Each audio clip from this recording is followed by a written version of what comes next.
ndër efektet anësore më të shpeshta që shoqërojnë marrjen e tij janë zbrazja e kaliumit, hipokalemia pra, ulja e nivelit të tij në gjak. Nëse kjo ndodh, manifestohet me dobësi muskulare, aritmi, pra çrregullim të ritmit të zemrës dhe ngërçe muskulare. Zbrazja e natriumit, pra hiponatremia, ulja e tij në nivelin e normal. Nëse ndodh, manifestohet me konfuzion dhe letargji, pra ngadalësi në mendime dhe veprime.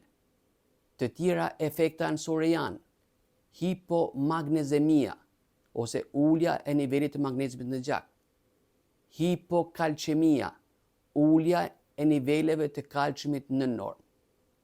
Gjithashtu, një efekt anësor tjetër që vjen nga mënyra e veprimit të tij është hipotensioni, pra rënja e tensionit poshtë vlerave 90 me 60 mm shtyllëzhive.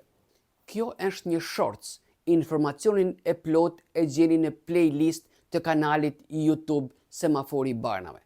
Kanal dedikuar këshillimit dhe edukimit mjekësor për barnat. Jeni të mirëpritur.